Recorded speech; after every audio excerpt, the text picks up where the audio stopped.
Slingshot Channel. For those of you who've been here before, welcome back, and for those of you who are new, thanks for joining in. Today I've got something insanely exciting to share with you. For me, anyway, this is the culmination of a 1.5 year project by now. Something that I've been developing together with Jörg Sprave of the Slingshot Channel. And I would like to share with you where we are today, because last night I received a package that is very exciting, and I've been dying to open it, but I kept it closed so that you guys, together with me, can see my first reaction, if you will, to the final production sample that is 100% equal to what will be shipped to you guys if you're lucky enough to snatch one of these guys up, because given the amount of views that we've been gathering, I did a check the other day, and across the multiple sort of shorts and videos also of people like Melissa Backwoods and Jörg himself, I think we raked in about, well, over 40 million views by now. Yeah, so what are we looking at? We're looking at the Instant Ronins, which is a double Tanto set that, again, Jörg and I have developed together. And you see here 3 different iterations. One is still in the box. There's more prototypes that were made specifically by Jörg. Pretty much you can put those in front of these two, and he's been showcasing them on his channel, obviously, over the course of the project, also because it's an iterative process. And I don't have those, so I can't show them to you, but I will show you these two prior to opening the package, and obviously we will be using the production sample that came in between to open this box, but we'll get to that in a minute. First, I want to express my thanks. I want to express my thanks to all of you who've been following us along on this journey. It's been amazing. Secondly, and probably most importantly, I want to express my thanks to Jörg, who from the very moment that I sent him that first email pitching my idea was just amazing. Thank you, Jörg. I can't express enough how thankful I am. The way you not only extended courtesy to me to get into this development, but also your methods of diving in, immediately trying things, the openness in which we were able to discuss with each other different variants, different ideas, different methods to do things. It's just amazing, so thank you. All right, Instant Ronins, what are they? Well, let me use this prototype, which is essentially the first prototype we made together after sort of the initial prototypes that Jörg had made from wood. And this is a 3D printed prototype, so this allowed us to get a little bit closer to tolerances that you'd expect. I say a little bit closer because obviously in actual machined actual machine parts you can get a lot closer to the tolerances needed to have it work perfectly, but this was a very good sort of step up from the wooden models that were made. And also this model was the first time that we incorporated a lock system, a lock mechanism that is more akin to the Beuker-Slike type of lock. Jörg's initial prototypes had a different locking mechanism, and whilst we were making this one and the wooden samples that Jörg was creating, we were debating which of the two would be the one to go to, and we ended up choosing for this particular lock mechanism because also from a production standpoint it was the easiest to incorporate, and lastly we believed that it was less sensitive to tolerance issues, if you will, during final production. What you see here is a little clip which can be mounted to anything with this type of mounting method to stuff like a vest or your belt or a drop leg platform or anything that uses MOLLE, essentially, because this interface is a standardized interface that allows you to mount this to sort of all sorts of various clips that go onto MOLLE systems. So it's really for the user to decide what they want to do with it. The cool thing about this little clip is also that it stops the blades from being able to pull open, but as soon as it comes out, obviously, there you go, right? And these are the knives, right? This is the whole idea, to have two blades that are quite large relative to the original package come from a very small package once it's folded back in, like so. And the sound this makes and the feeling that this gives you when you do it is wonderful to me. I mean, it's a fidget toy, right? Almost. Well, not almost. It's a fidget toy. But above that, it's also a knife, obviously, and especially as we go into the real ones, you're going to see that it's actually quite effective as such. Well, I won't be testing it in this video, but you'll see that are real knives. So this was the first one. We absolutely loved it. Apologies for the train. I'll explain. I'm outside in my garden. Unfortunately, I don't have the same facilities that Jörg does when it comes to making videos. I'm taping this on my phone at the moment, and I'm outside in the yard where trains come by, we might have planes, etc. So my apologies for the audio and lack of quality thereof. All right, let's get back into it. So this was the first proto, and then after a while, when we decided we wanted to actually produce these things, first production samples started to come in, and this is the first example, and it's already beautiful. It's made of machined aluminum, the grip sections. Obviously, we have metal blades now, and as you can see, perhaps, absolutely beautiful. They have the exact same shape. Let me show that actually. They have the exact same shape as the original prototype. So this was really the basis for these knives to be created. And this already has a lot less play than the 3D printed prototype had. It's difficult to show you on the video, but you're just gonna have to trust me. Here, you can see this moves back and forth, and this one's already almost not moving at all.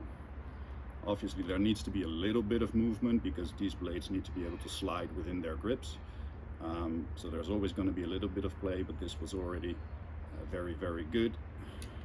But we still had some issues with it. One of the issues is that the distance between the grips is not defined well enough in this particular version, which means the screws holding everything together still needed to be a little bit loose in order for the blades to function properly. And obviously that's not something you want, because if you then open the blades, you feel the grips moving, and it allows you to tighten the screws to a point where it doesn't work anymore, and that's a no-go. I wanted to make sure that these screws can be fully tightened to torque spec without the blades no longer working, which takes away the issue of the grips sort of feeling that they open, and also the screws need to be tightened to spec so that they perform their function properly, right? So what I would like to do now, and that's why the box is still closed, I would like to use one of these knives to open this box, unbox the final product for the first time with you guys. I'm excited. I'm also a bit nervous because I'm making a video, I'm not used to it. Something that Jörg does all the time, obviously, and for me this is something that gets my blood pumping really fast, so bear with me. All right, here we go. Let's open this up together, guys. Proof comes from Gogun directly. Crossed out my own address for safety reasons.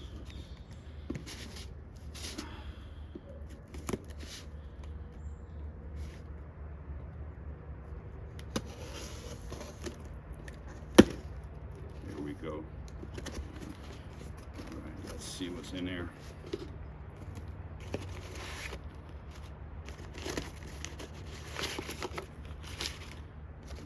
Let's see what this is.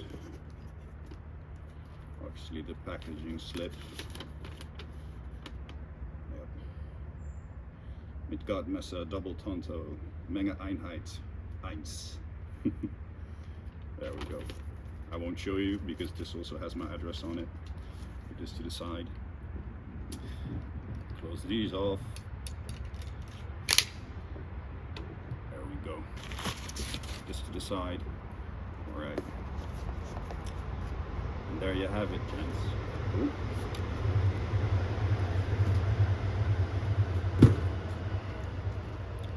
Wow. Sorry, let me take a minute to look at the packaging as well. This is nice. I hadn't seen it yet. I've seen it on the video that Jörg just released, where he goes over the history, a little bit of how we came to where we are today. And I've seen it on his table, but I haven't seen the package yet. And it's a really nice sort of sleeved package. Very clean, very good looking. I think this is the way that Midgards Messer and specifically Gogun do their product packaging more often. It's the first time for me actually holding it, and it feels like quality, similar to the knives. So, all right, let me open it. Again, with the Gogun logo, product information right there. Let's see what it says. Midgards Messer, info midgardsmesser.de. PRC. All right. Well, you can look for yourself if you want. Okay, here we go, guys. Nice. And there are the Tantos. Let's take them out of the box. Oh, I love it already. Oh yes. There's one thing I failed to mention earlier, and they solved it as well. We discussed it obviously. Let me pick up the old one. So with the old one, you can see that the screws are still not black, but also all these edges, because of these being machined parts, were really sharp. So you could, you know, you won't hurt yourself on it, but it doesn't feel right. And also the anodization process, the anodization of the aluminum itself was prone to, you know, getting damaged because of those sharp edges. So we asked Fox Knives to ensure that these edges are deburred, all of them, prior to anodizing. And also we asked them to put in black screws.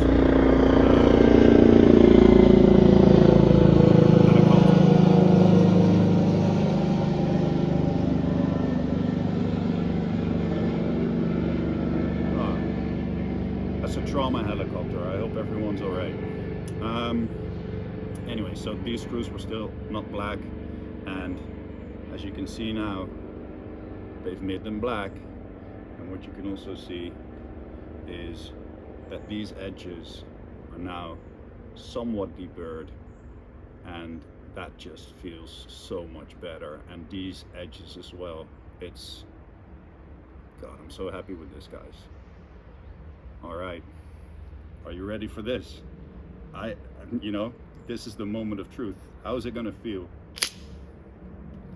Wow. No way.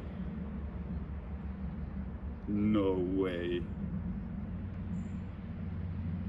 That's just amazing. All right. So the quality of the blades themselves has also greatly improved. The finish of it, and it's also got some logos now. Well, let me put this in a safe spot.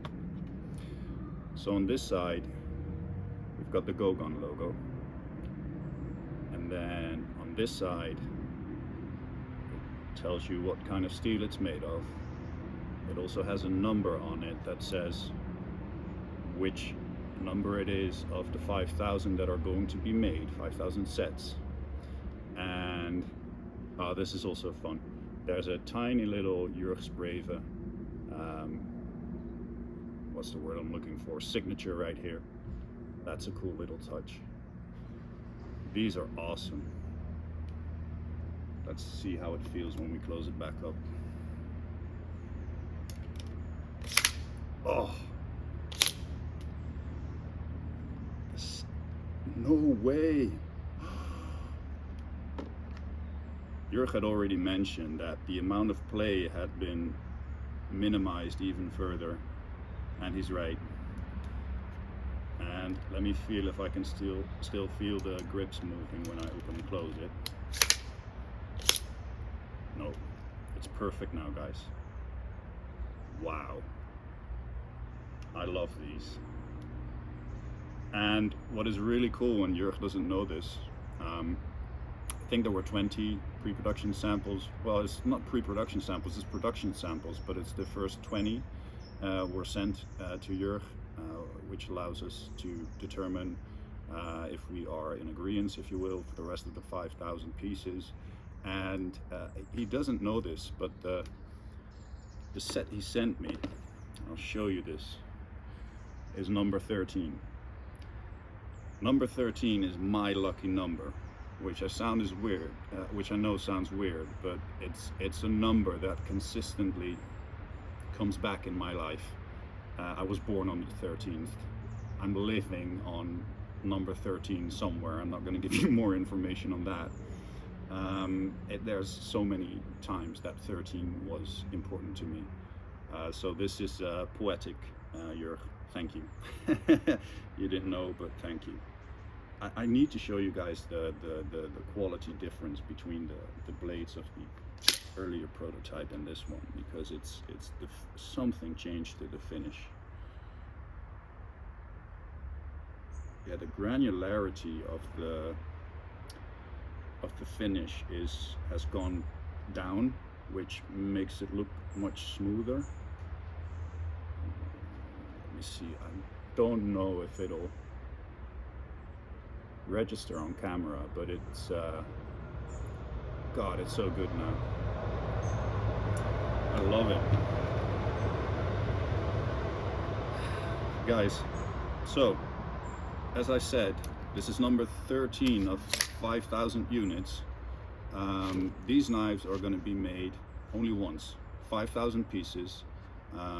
They are in the process of being, produced / shipped to Midgards Messer and Gogun, both of which Jörg has full and or partial ownership of. And these knives are going to go fast, I think. So if you want one,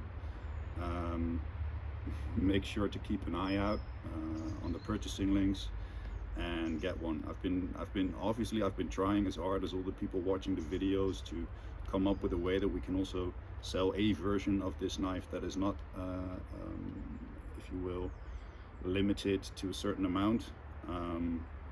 But this is the way Jörg and Midgards Messer work with projects like this, and I have to respect that. I also understand that making something a collector's item is adding to its value, and pushes people to purchase something quicker than something they can get next week or next month or what have you. But I love this product. If you are into knives, if you are into knives that work a specific way, and the audible sound of something and the way it feels when you do something, this is a must-have, like literally. I'm glad I got one. I'm even more excited it's number 13. I love the finish on this. I couldn't be happier with the final result, and I hope anybody watching this who wants one will have the opportunity to get one. That's it for me. Thank you all. Have a great day, and see you on the next one.